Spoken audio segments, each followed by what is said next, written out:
Well, I would say the true fruit of really being successful in business lives is in that listening, right? It's in that listening that tells you, is there even a market for what you're trying to sell? Is that why it's so hard to sell? Or is it because you're just awful at selling or you're awful at listening? Like, what is it? It's like to be listening to people, because your clients and customers will tell you exactly what they want.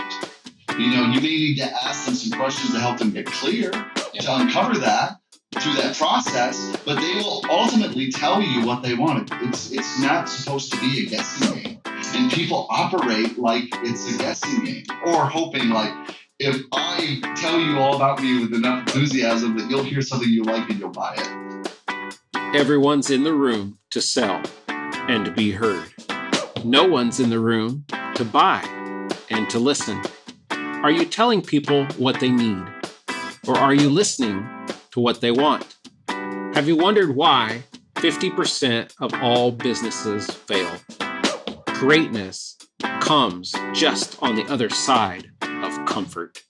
Today's guest is Jason Jones with The Coaching Hour. We're going to find out what's under the hat. He MCs 3 AGC locations. He has 18 years experience in entertainment and being heard on the radio. But what he really wants to do is to listen and to help others through the Coaching Hour. My name's Travis Sims, and I am the founder and CEO of AGC Accelerated Global Connections. And this is the AGC Experience.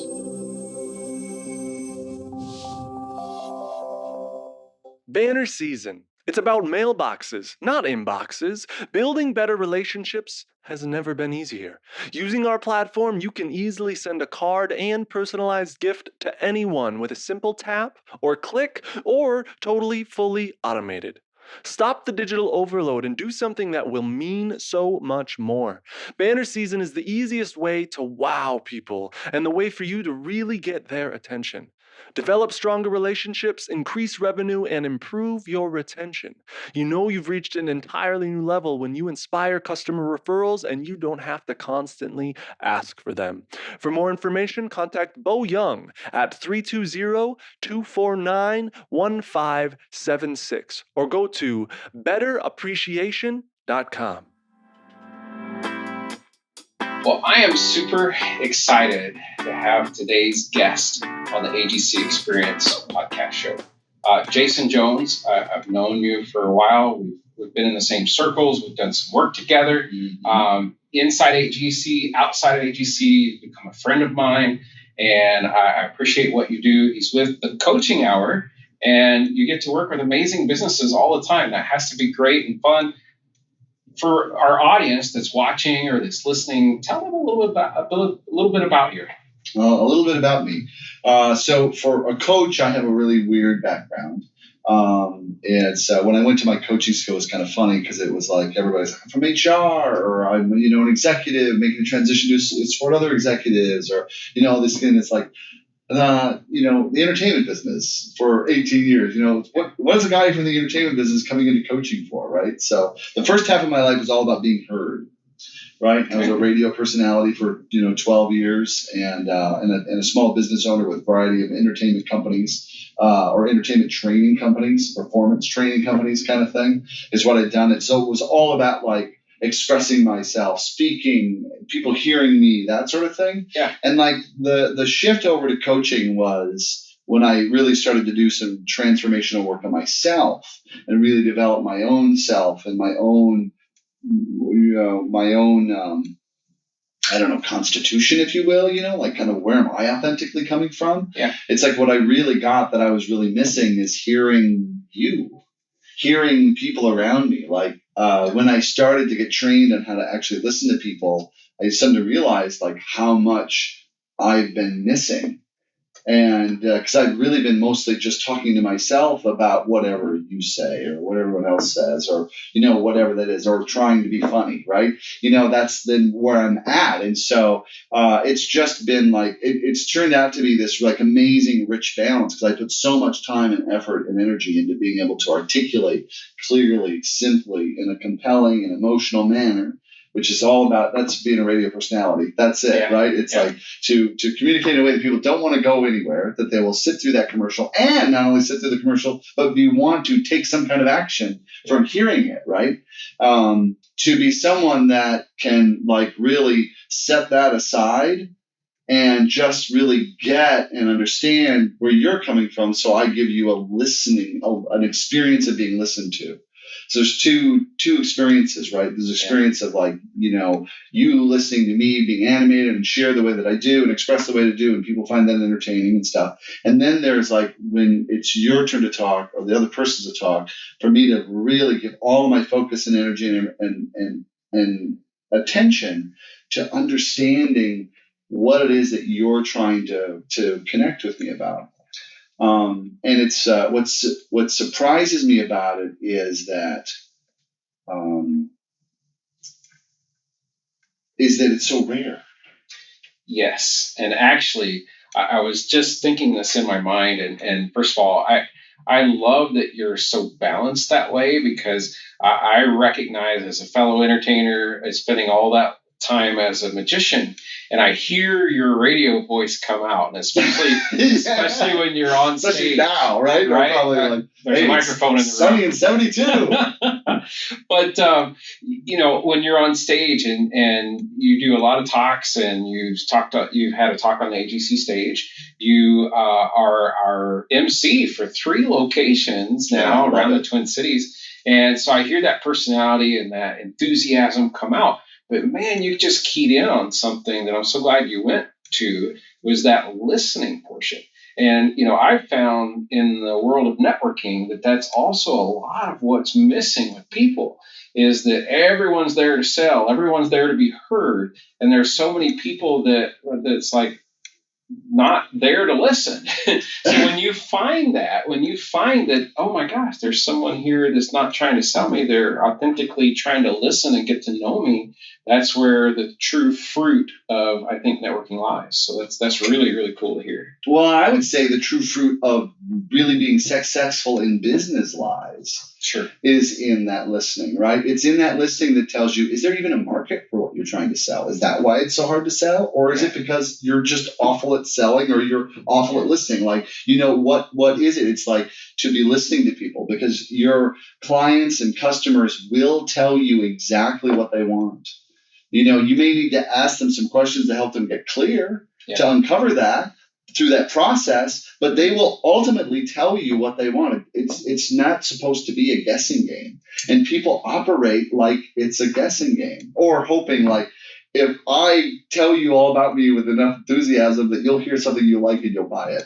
Yeah, so in networking and building business, and I love that already this is where this conversation's going, but you're telling people what you do and how you do it, as opposed to asking them what they need and asking them, how it would benefit them, and asking them what they're looking for and all those things. It's just a way better approach. Yeah. Well, I mean, like so one of the things, shameless plug here, but we have a new approach to the sales conversation, which really leads people down to how to have to connect with other people authentically, but to do it productively, and to be able to ask questions in a way that people are really people are comfortable asking questions, so they feel comfortable. Everyone loves to talk to themselves, and they love to reveal things about themselves, right? But if I'm a financial planner and we just sat down and I say, so Travis, how much you got in the bank? Oh, who are you? Where is it? It feels like a violation. So not just any questions, right? But to actually like start with a broad opening before you even go like, I'm a business coach and I help people, with your spiel and everything you do. Say like, so, what do you like to do with your time, Travis? Like, what are you working on? Or what are you excited about in your business? And then make your way to like, so, what challenges that you have. And if you sell marketing or you sell things, it's like you want to ask questions that are related to that, about what they're dealing with, that will uncover if they actually have problems in that area or not. And maybe it'll come up, maybe it won't. If it does come up, you'll have the opportunity to say, Travis, I've had success in the past dealing with that very thing. Would you like to move this to another conversation sometime? Again, you're not getting into it then. You're going, would you, asking permission, like to move this to another conversation? Well, gosh, I think I would. If they've actually genuinely uncovered something, you can, instead of it just becoming, because it can become just like, I keep coming, I'm making friends, and I'm making friends, and a year goes by, and I got a lot of friends, but business hasn't really happened. Yeah. So finding the balance between developing the relationship, but also being smart and planning your questions ahead of time to go, what do I need to really uncover from what people are dealing with to see if they have a need that I can fulfill? And if it never comes up, they'll never been to the wiser that you were trying to uncover it. You just had a great conversation. They got to share and they got heard. Yeah, it's great. The networking disconnect is that everyone in the room has something to sell. And the trouble is that everyone comes to sell and no one comes to buy, right? So there's the networking disconnect. And I'm already learning from this conversation. I'm sure our audience is as well. And so I'm curious, to work with you as a coach, how do you work? Do you work one-to-one with your clients? Do you work with a team? Do you have workshops and seminars that you do? Tell us a little bit about that. Yeah, so there's a variety. So our focus at the coaching hour is really, we've narrowed our focus down to the conversation.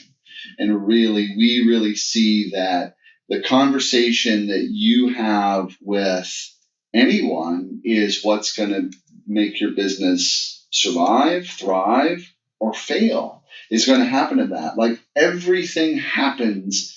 Everything of any significance happens in conversation. If you're going to make any purchase of any significance, you're going to have a conversation. Now, I'm sure there'll be some online marketers say, "Oh, they're going to sell cars online, and there's this online for $10,000."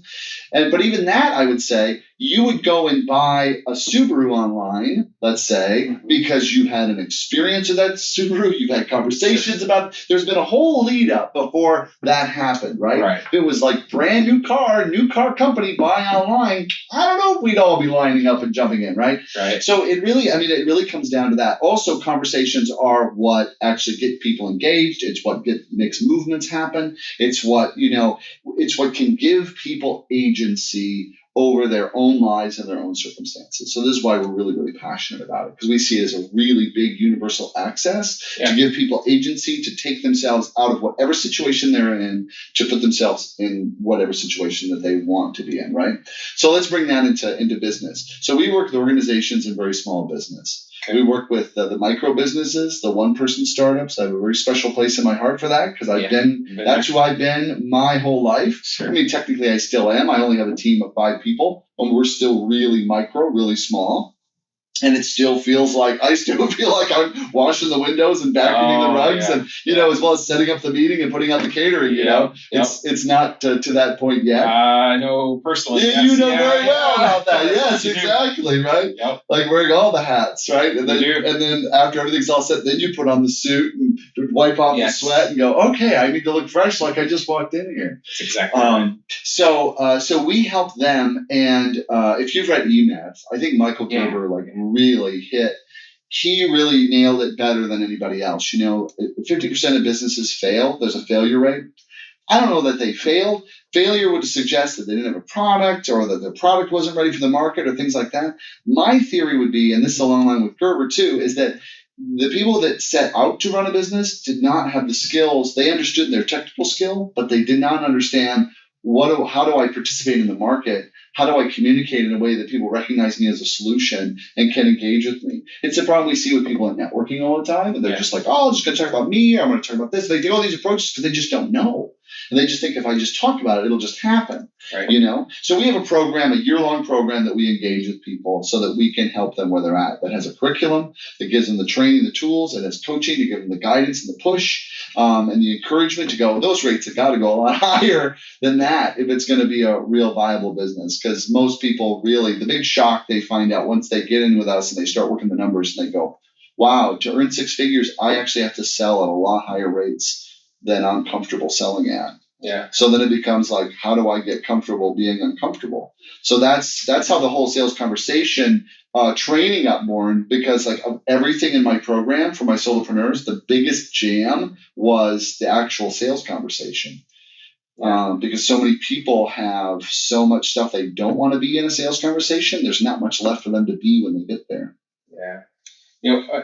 Greatness comes from just on the other side of being comfortable. You have to Yes. get a little uncomfortable to move the needle just a little bit more. And it's interesting that I'm just curious from you, what do you think that is, like, when it comes to, like, I need to charge more? Is it because as a business owner or salesperson, I don't think I'm providing enough value?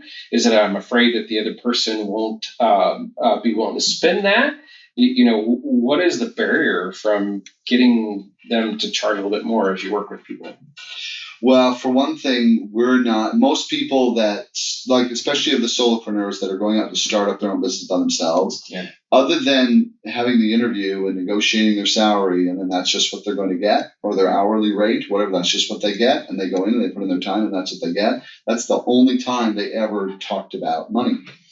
And now you're in business, Travis. So guess when you get to talk about money every single day, you have to have a conversation about money. And people are weird about money anyway. They are. Everybody's weird about money. Why? Because money is our lifeblood. I mean, it's more than you could say, oh, it's just a currency. It's just that. No, it's life or death for a lot of people. You know what I mean? It's like, if you ran out of money at the end of the month, what are you going to do? Like, calling up your mortgage company and saying, like, can I just have another month? That it's like, no. Right. You know what I mean? Like, well, we're going to do what we're going to do now, right? It's a serious thing. And so we all have this enormous baggage with that. The other thing is we have it with the other thing is just not being aware of, in terms of how much you have to charge, is not really having an idea of, like, what it costs to run a business. Yeah. The more business you do, the more it costs to run it.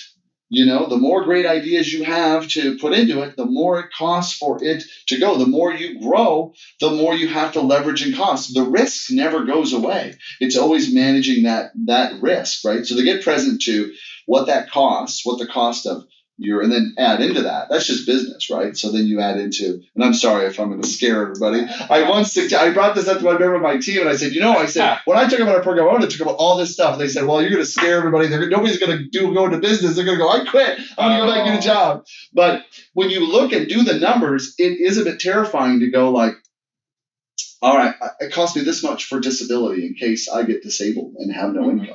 Okay, because that can happen, right? Sure. And then I have so much money I have to put away. Of course, then there's taxes you got to pay that comes off the top. And when you're getting all the money, then you're like, oh, well, I got to actually send that in, right? So that's got to cut off, right?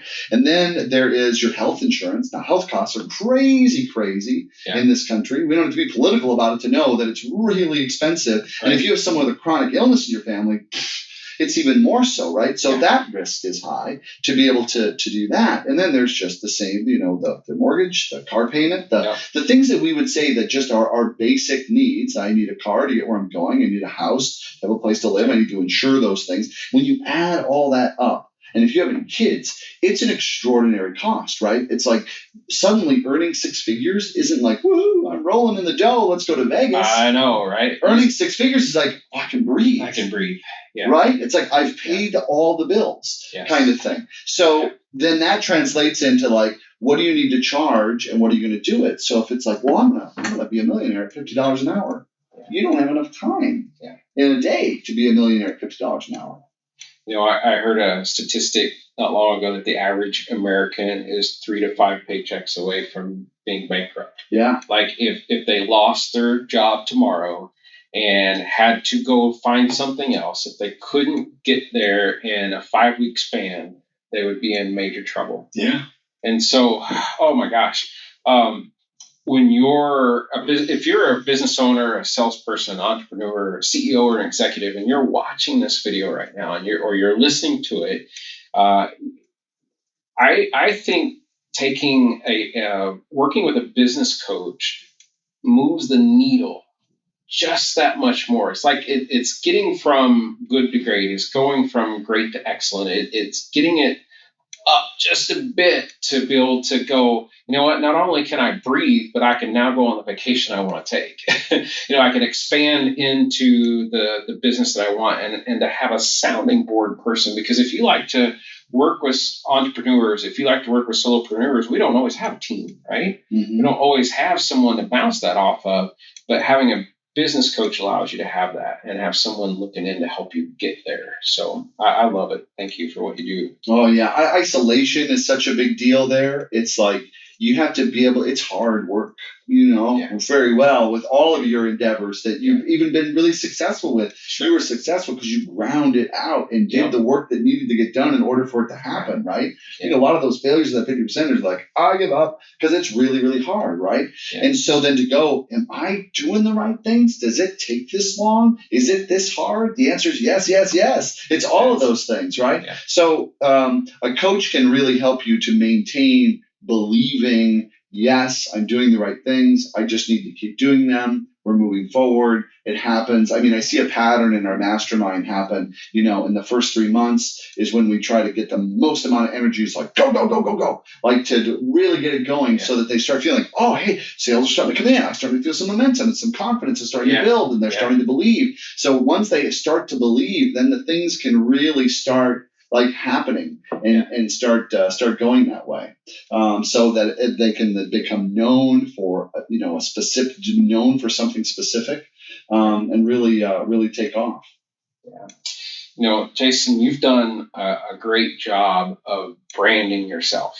I mean, I attend a lot of networking events, and there's often more times there's more than one business coach in the room. Yeah. Right? Oh yeah. But I can spot you instantly when I come in the room, and it's because you're wearing that hat and you have those signature glasses. And I'm just curious, how did that come naturally? Did that happen by accident? Was it planned out? Tell us about your brand. Well, I always was a fan of Waldo, and I thought if I could have my own coffee table book, where's Jason? And then have photographs, and then you have to find me. But seriously, it happened by accident. I mean, I wish I could say I'm such a genius. I cooked up this idea to do a hat and round glasses. I have an affinity for round glasses anyway, right? I discovered that, and I'm not going to get LASIK. Sorry, LASIK. I'm just not going to do it. I know I could see this way, so I'm going to keep this. But they've become if I didn't wear glasses, who would I be, right? Okay. And the hat, I mean, my senior picture, I'm wearing a fedora hat. No kidding. Indiana Jones came on the screen, and I'm like, oh my God, I love his hat. I love that whole thing, right? That's so awesome. I had an Indiana Jones hat, the trench coat, the whole thing. I've been keeping that going, ever since. But you're right, it does. It does have me stand out. It does have me be noticed. Memorable. And people are like, oh, the guy in the hat. Yes. Oh, you're talking about the guy in the hat, right? It's like that recognition, happens in that way. Although I hesitate a little bit to say that it's the brand. I mean, it's recognizable as a brand, as that is. But my brand, I feel like, is more my behavior and how I consistently show up. Right? It's like I have a dress code for myself. I came to an AGC event and I forgot my sport coat, and I never go anywhere without a sport coat. And I was remember I was apologizing. I'm like, I will not do this again. And you're like, well, this wasn't that big of a deal to me. I don't remember having a sport coat requirement, but I personally, I have a sport coat. I have a dress code for myself, right? So I consistently look a certain way and behave a certain way when I come in. And it's that behavior that is the brand that people go, oh, I can reliably count on you for, this or this, behaving in a certain way where then, trust starts to show up. And so there's a consistency that goes to that. And then the hat helps me stand out. Yeah, and for me, people remember me because of this bald head, right? Mm-hmm. Problem is that we all look alike because most bald guys look alike, and so. But the hat, I mean, you beat me out with a hat. People know who you are from across the room, which is awesome. So yeah, it's not the brand, but it definitely is recognizable for you. People remember you from it, and then they really remember you once they get to know you and have a conversation with you. Right. Yeah. And then there's a kind of a familiarity that comes together because I love people. Yeah. I would love it if you would share if you have a success story, whether it's yours or a client of yours that you've worked with and how you've been able to help them get to the next level or something, about any way that you've been able to help someone level up in some way that our audience can relate to. Oh gosh, I mean, there's been a lot. The one thing is that I really discovered is that people move people move as fast and as far as they can move, right? And so it's always about like being able to move them along on the trajectory that they can move on. You can't stretch somebody if you've ever been finding flow, like it's just like we're going to stretch you out to $1 million at the end of the year. Well, there has to be a lot of like build up and development to get actually to that point to move with that kind of velocity and make things happen with that kind of velocity. So it's been like really, really varied. There was I worked with a bookkeeper that had a real focus on technology. So she had a bookkeeping business, and then she put in this real great skill around tools and technology to be able to like automate systems within businesses, right? And what was really great about that is that she came in and she's like, I'm working crazy hours. I feel like I'm at capacity, and I'm kind of stuck. And I'm not making great money, right? She wasn't making bad money. But it's like when you look at how much I'm working, what I'm actually getting out of it, it didn't add up, right? So we went in and we like repackaged everything. And then also looked at where can we raise prices. Inside of these packages, where can we increase prices? The bottom line with everybody that comes in, it's like, okay, let's talk about your prices. And we're going to take leaps, and those are going to go up, and those are going to go up, and you just get uncomfortable with asking for it, and then positioning yourself for the market. So she was really amazing because she already had this foundation going on. And so like after 1 year, the first year out of the mastermind, she's like, I did it. I broke 6 figures. I finally broke 6 figures. And she was so grateful. Like, oh my gosh, that I've been trying to get here forever. But like all of us, when you're in your business, I mean, I have a business coach, right? Just because I'm a business coach doesn't mean like, oh, I have all the answers. Jason, what would you do in this situation? Well, it's like I need that outside perspective to see the forest for the trees as well, and say like, why don't you zero in on these things and make some adjustments here, and that sort of thing, right?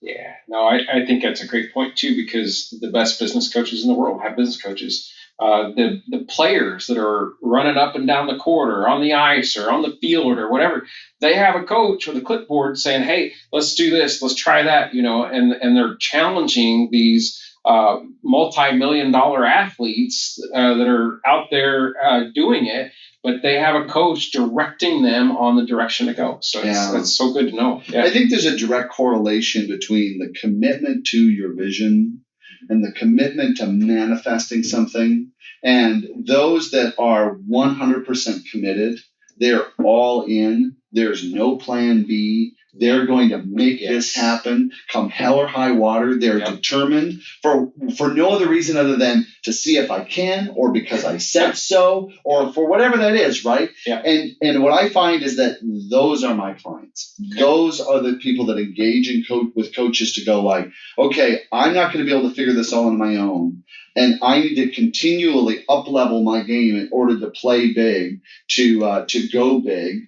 And that sort of thing. And it's also those kind of people that I see that enjoy the greatest leaps of success in their business, because as counter to that, those that might say, oh, well, I don't want to spend money on a coach. No, if I spend money on that, then that's going out the door. And they're being like really risk averse. That risk aversion by itself and that fear is going to prevent them from actually making the leap anyway, right? It's like, I'm not saying a person needs a coach. I'm saying that your likelihood of success is greatly increased with the support of a coach. I mean, there's a reason only 6%. There's over 40 million solo entrepreneur companies in this country. Wow. And you know how many of them actually reach 6 figures? 6%. Wow. Oh my gosh, you're blowing me away with these statistics. That's crazy. Only 6% actually achieve that. So if you believe just by working harder is not going to get you there. Yeah. It'll make you tired. It'll make you old. You might get a break. Something could happen. I won't rule that out, right? But in all likelihood, you'll float around grossing, 50, 60,000 before tax. And then you pay your taxes. And after you're all done, you work about 60 hours a week at 30 grand a year. and you say, I'm free and I got my own business. And if you love what you do, well, that can be okay. But that's not what people generally set out to do. Yeah. So it kind of gets back to like how hard it is to actually build it up so that it's working and cash flowing and is working like a business where it's working for you, not you working it. Yeah. You shared so much that now our audience is probably a lot of them going, maybe I should get a business coach. It's funny when you were saying that you were just thinking I should quit. I said too much again. No, get a business coach. Yes. Yeah. So they're now going, all right, I've thought about this before. I understand how it could benefit and help me get into the percentage of that equation that I want to be in, which is the winning one. And there are lots of business coaches to choose from, and there's not a one size fits all. But what makes you different, or why would someone choose you, or why do you think that you might be the best fit for someone? How would you answer that? Well, there's a trust and a resonance that has to be there with a coach. Yeah. That for it to really work, it's got to be someone you're willing to surrender to and let yourself be held accountable to. If that's not there, then you're probably throwing your money away, right? So that's really, really important. And then the other thing is just, experience. I mean, I've started up so many. It's, the guy just go, I has an idea and I got to do this. I'm going to start a touring comedy show because I want to and it sounds fun. That's me. I'm like, I started that business. I went out to make that happen. I figured out a business model that I thought would work, and that sort of thing. And it's like, and put everything in it and bust my butt and work day and night and stuff and love it. Right. Yeah. It's like, that's what I've lived and breathed most all of my life. Kind of thing. And just as far as like what makes me unique is all of my experience in media, right? So I really am in a great position to be able to help people to leverage social media, leverage these platforms where it's the same concept as we used in mass media. When I was doing a morning show on the radio station, I wasn't talking to 30,000 people. I was talking to one person that was on the other side of that radio station brushing their teeth or whatever they were doing, right? And I'm having a relationship with that one person, not, hey, everybody. They don't have an occurring of everybody. They're looking around, who's he talking to, right? Right. That sort of thing. So, I would say, those experiences are really what inform what we're doing. And then I just I am so focused on give me something I have little patience if you don't give me something I can implement on. Sure. I'm done with great ideas. I mean, don't get me wrong. I like hearing great ideas or whatever. Yeah. But you know what you want to do? You want to do this. And now it's like, okay, so show me how that's been successful. Show me how that'll actually work. Show me that'll be a good use of my time. Yeah. Show me that there's replicatable results there. Or don't waste my time on chasing it. Because I feel like I've chased down so many what seemed like great ideas that turned out half-baked. Start over again, go again, and we can make all the money we want in life, but we can't make more time. Absolutely. Time is the biggest asset. And if you're a leading salesperson, entrepreneur, CEO, whatever you are, that's what you're evaluating. It's not usually how much it is. It's like how much time will Absolutely. I need on this and spend on this. That's the first transaction people make with you. If they're willing to sit down with you, you've already made a sale because they're actually willing to give you that time. You know how pressed for time we all are. Yes, I do. So you attend quite a few AGC events. You're spending your time 3 a month for sure. So you're spending your time inside AGC, and I just got to say how much I appreciate having you as a member. Appreciate the leadership that you bring to the table and the role that you play as an MC and as a lieutenant for the Minneapolis location. I'm just curious from you, like, why? What is your favorite part about AGC? Because you're investing your time there. Well, what I like about AGC is it's fluid. I mean, I can come, well, I would say as a member, I could come and go as it works with my schedule. As MC, I don't come and go as it works. I mean, we have commitment, but is that there's a fluidity to it. And there's also the relational aspect, right? So the more that I show up consistently, the more consistently I see the same people. And this is where people get really mixed up with networking, because they're like, oh, if I go and see the same people, what a waste of time. Well, who's going to trust you off just meeting you once? That's why networking doesn't work for you, right? It's like having some like, oh, I've seen you here before. Oh, and maybe we haven't talked, Travis, for the last 3 times, but I've seen you here every time. When we do talk, I feel like I know you. Right. I mean, there's scientific evidence that says that people, as familiarity breeds trust. Yeah. Even if they haven't worked with you or whatever, they get a positive impression of you, and then they fill in the rest, right? And I've experienced it. I've met people who just become clients of mine, just like that, just from the conversations that I've had at AGC events, and I hear the same experiences of them. And I think the biggest thing is the things that you hit on is that it's an environment, it's a professional environment. It's focused on facilitating business. It's not focused on, it's social, yes, but it's not focused on being social. Sure. It's focused on facilitating business in a social environment. That little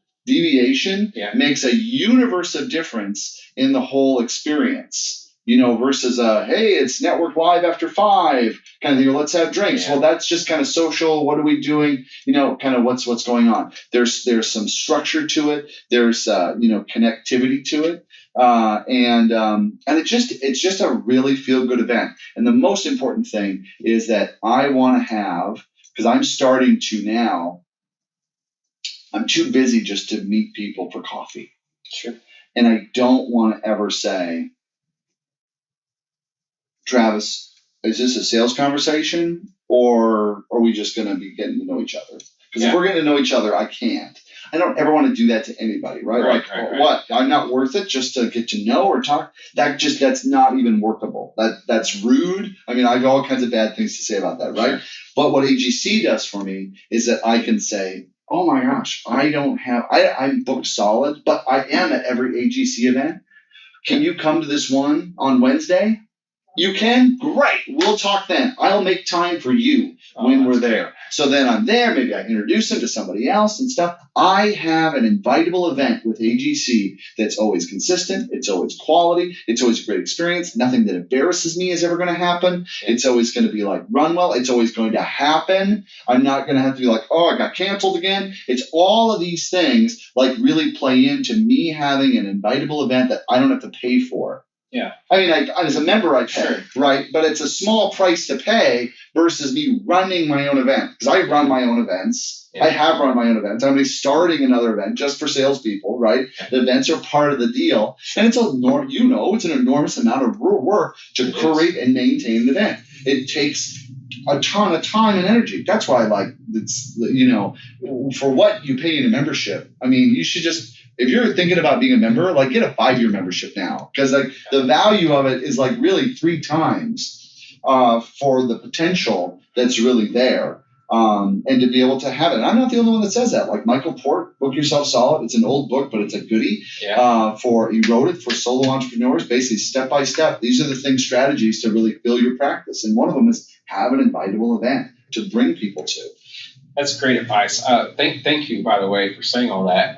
But I think you just taught myself and other AGC members a really valuable lesson there, and to use the AGC event as a place to invite people that you might want to get to know and build relationships with or do future business with and so on.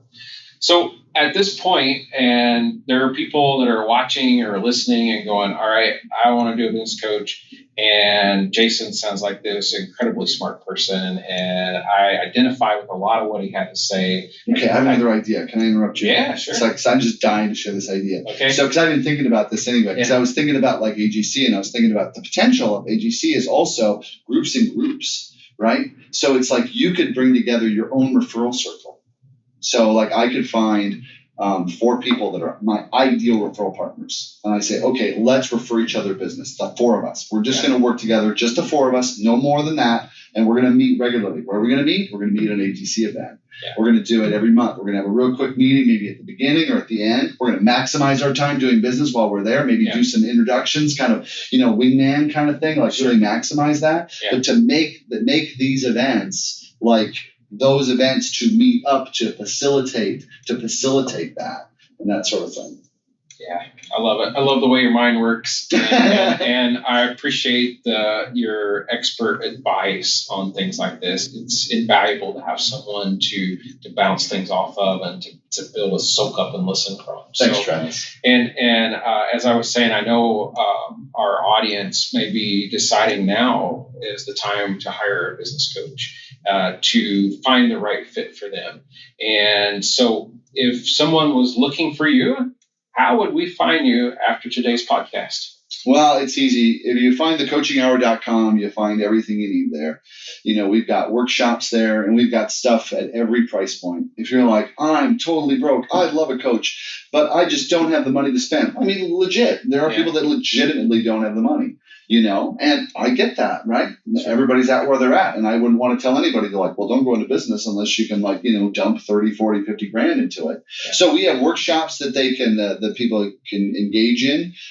We could do a strategy session to see what you need to do, prioritize on right now. That's a one-on-one. We have workshops on sales conversation, on how to talk about yourself so that people recognize you as a solution. Just the workshop series alone is going to make a big impact in someone's business. And then of course we've got the mastermind, which over the year just really transforms people and their ability to connect and have a working business for themselves by the time that they come out of that.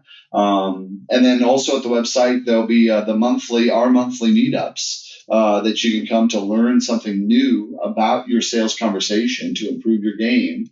And then again, network and connect with other professionals that are doing that. But everything we do, there's a component that you can implement. There's something you can use.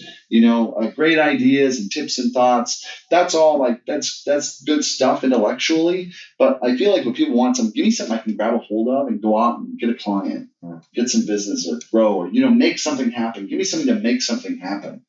Because I just felt like I'm in great idea overload for so long that it's right. I want to have something that really works and that I can count on kind of thing. And I feel like a lot of people do too. So we put our focus there. That's awesome. Sounds like there's an amazing opportunity to plug into a lot of things with the Coaching Hour. And Jason Jones, thank you so much for being a guest here. Oh, my so gosh. Fun. I feel like we can talk for hours and hours. I know, and totally could. We probably will when we end the episode. The extended version. Exactly, right? Get the popcorn. But seriously, thank you for coming in. I appreciate it. And thank you to our audience that's either watching or listening. And appreciate you plugging into the experience, AGC, the experience. And share it with others. Tell others about our podcast and tell others to come to an AGC event and meet Jason and other great members like him. So appreciate you at home.